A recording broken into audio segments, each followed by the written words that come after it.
We are in John chapter 12, verses 1 through 8. 6 days before the Passover, Jesus came to Bethany, where Lazarus lived, whom Jesus had raised from the dead. Here a dinner was given in Jesus' honor. Martha served, while Lazarus was among those reclining at the table with him. And then Mary took about a pint of pure nard, an expensive perfume. She poured it on Jesus' feet and wiped his feet with her hair, and the house was filled with the fragrance of the perfume. But one of his disciples, Judas Iscariot, who was later to betray him, objected. Why wasn't this perfume sold and the money given to the poor? It was worth a year's wages. He did not say this because he cared about the poor, but because he was a thief. As keeper of the money bag, he helped himself to what was put into it. Leave her alone, Jesus replied. It was intended that she should save this perfume for the day of my burial. You will always have the poor among you, but you will not always have me. This is the reading of the word of our Lord. You may be seated.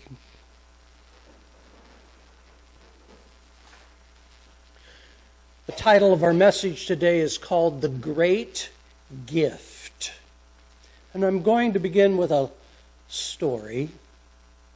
Mr. Rittenhouse and his family were on vacation, traveling down the highway when they saw a suitcase fly off the top of a car going in the opposite direction. They stopped and picked it up, but the driver of the other car never stopped. The only clue to the driver's identity was a $20 gold piece inscribed, given to Otis Sampson at his retirement by the Portland Cement Company. Well, after extensive correspondence, Otis Sampson was located and contacted. He wrote a letter telling them to discard the suitcase and all of its contents and to send only the gold piece. Mr. Sampson used the phrase, "my most precious possession," several times to describe that gold piece. Mr. Rittenhouse sent the gold piece and wrote a cover letter telling Otis Sampson about his most prized possession, Jesus Christ. A year later, Mr. Rittenhouse received a Christmas package. In it was the $20 gold piece. Mr. Sampson wrote this: "You will be happy to know we have become active members of a church. We want you to have this gold piece. I am 74. My wife is 72. You were the first one. Jesus. Now he is our most prized possession." I have a little problem with the story. I don't know if you can own Jesus, but, beyond that, it's kind of a good story because it attempts to show us our priorities, or what our priorities in life ought to be. What are your most prized possessions?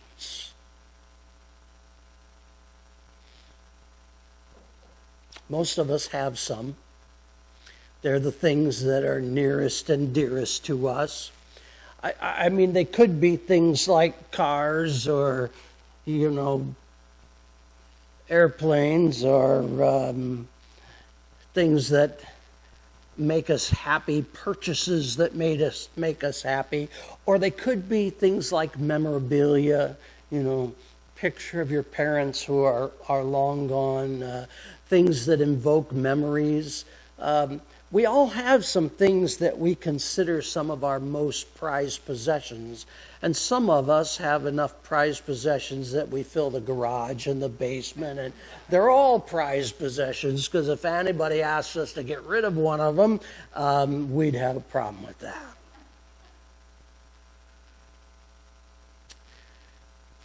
Mary had a prized possession, and that possession was nard. Nard. Now, the interesting about nard, it's a perfume. It's a very expensive perfume in Jesus' time. It came from India, and it was placed into alabaster bottles. Now, if you had a really expensive perfume, you'd probably go, and you'd use it as sparingly as you could, right?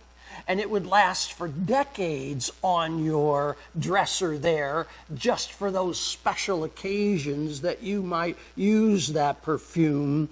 But because of the way nard was bottled, you couldn't do that, because it was in a sealed glass-like container. And in order to get to the nard, you had to break the container open. So in the case of nard, it was all or nothing. All right? You used it or you didn't use it, because once you had access to it, it would spoil in the air once that thing was opened up. Now, some people considered nard like maybe you would gold today. It was like an investment in that time. So if they could gather up all this nard, it would constantly grow in value, and it would be a great investment for the persons that owned them. In our passage, Judas says it's worth a year's wage. Just thinking about that today. What's a year's wage? I mean, lots of people earn over $100,000 a year. I never did, but there are people who did. And so was it worth that much? Was it worth $40,000 a year? $60,000? A year's wage. Any of those numbers are big numbers for me. Big numbers. And it would make it a very expensive and prized possession.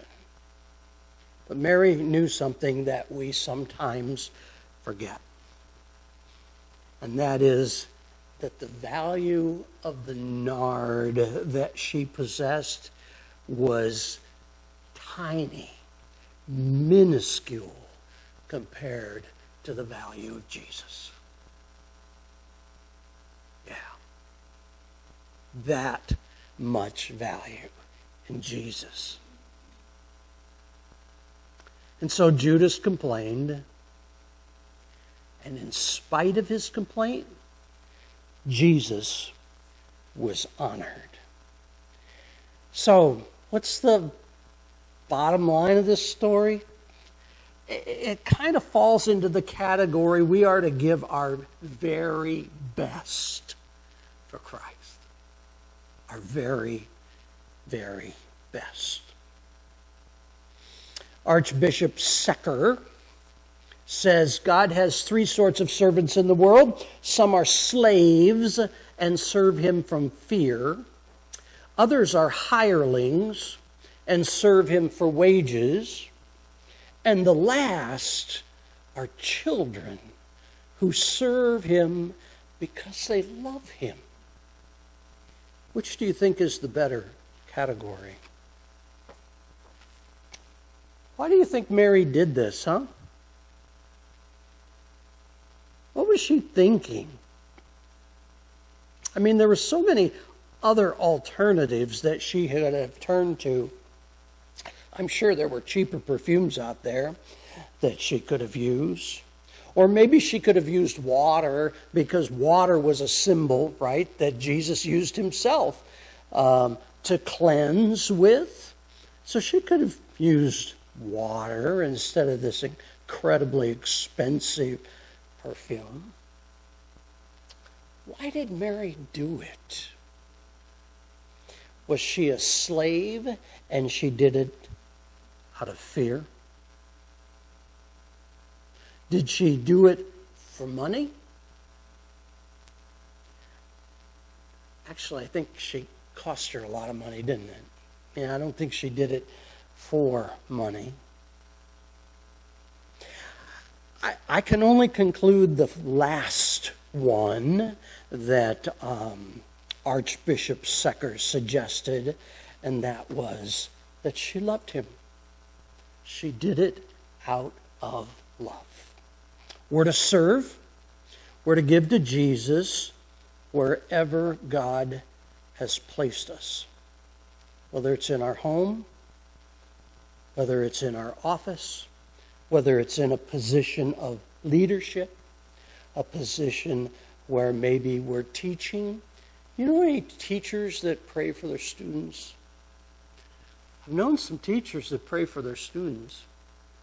I've known teachers that go into their classroom before the first day of class in the fall and stand over every single chair and pray, not even knowing necessarily who's going to be sitting in those chairs. I've known of teachers that pray over specific chairs once they know who's sitting in it. Yeah. Extra. Stay after school because they know those kids are going through some difficult times. I was thinking about a friend that I had in Indiana, a doctor who prayed with his patients. You know any medical people, doctors, nurses that pray with their patients? I know we've got some here. Yeah, absolutely. It's, wow. Do they have to do that? No. I think they feel compelled to do that. Now, not everybody's open to being prayed with. When I served as a chaplain, I would have people sometimes tell me they didn't want me to pray with them. One of my jobs as a chaplain was to go into the room when a new patient was admitted, and I would greet them and I would offer to pray with them. I'm not going to do any of that mumbo jumbo. I don't want anything to do with that. One person said, "Get out of my room." Okay. Funny thing is, the hospital is the only place that I ever had an offer to pray rejected. Yeah, it was the only place. So I cheated. I walked outside the door of their room and I prayed for them. Yeah. And I think it made a difference. We're supposed to be faithful. We're supposed to be honest. We're supposed to be diligent in our service. And when we do all those things, it's a gift to God. And it costs us. It's costly. It's sacrifice. Others might even think it's wasteful in the case of our nard. Some might think it's insignificant. Others could be critical of our service to God. But for Christ, it's this amazing aroma, this sweet, sweet savor, as if we're worshiping Him. Because every time we serve Him, serve others in His name, we are worshiping them. It's a kind of worship that creates a sweet savor to God. Now, something special is happening this year. This year, we are celebrating 140 years since this congregation was founded. Was anybody here then? Doesn't that make it even more special? None of us were here then, but here we are. 140 years ago, Swedish immigrants, new to our country. They came here because they were attracted to free land and got a chance to start over in a sense. And with them, they brought their faith. Now, a lot of churches were formed in our community around that time because that was the time that the colony was beginning. But a few got together and they started this church, and ultimately they built this building, and we have the opportunity now to celebrate that. And we're going to be doing it in a variety of ways, and I'm not going to tip my hand to all of that because we're still sorting them out, but expect some really awesome opportunities to serve Christ. See how I circled back there? When people that don't normally, or that are not normally a part of our congregation, that don't normally attend our services here, that maybe aren't even normally a part of our community, because one of the things we plan on doing, it will be over midsummer. When they come here, it's an opportunity to serve, isn't it? It's an opportunity to be a witness. It's an opportunity to tell that story of Christ. And in every single thing we do for the celebration of our 140 years, I want us to also say, what goes with the food? And some of us have already started talking about those things. If you have any ideas of ways that we might share the gospel of Jesus Christ, that we might serve the community, serve Christ himself, as a part of this celebration, please let us know. We've got a committee working on all of this, but I want you to know this is an opportunity for our church to continue to be that light to the world that we've been for 140 years. This is a song by Jim Cowan. It's called When It's All Said and Done. I'll read just a little bit of the words to you. When it's all been said and done, there is just one thing that matters. Did I do my best to live for truth? Did I live my life for you? When it's all been said and done, all my treasures will be nothing. Only what I've done for love's reward will stand the test of time. When it's all been said and done, you're my life when life is gone. And Lord, I'll live my life for you.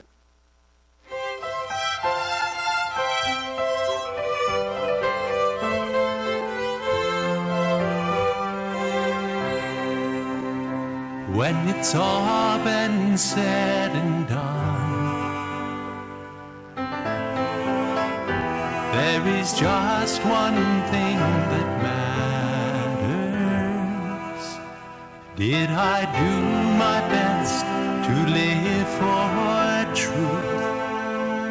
Did I live my life for you? When it's all been said and done, all my treasures will mean nothing.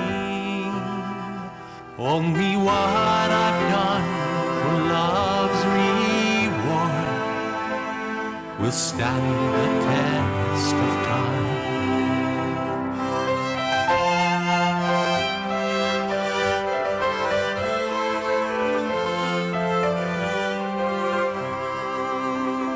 Lord, your mercy is so great that you look beyond our weakness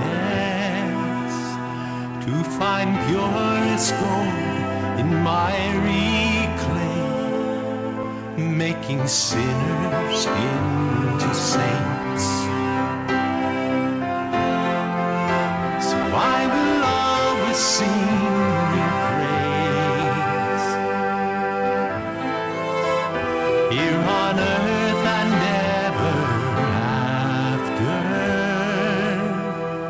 you've shown me heaven's my true home. When it's all been said and done, you're my life when life is gone.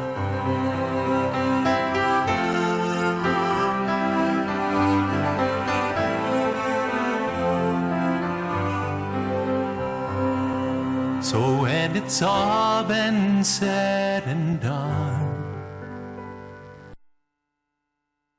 there is just one thing that matters. Did I do my best to live for truth? Did I live my life for you? Lord, I'll live my life for you.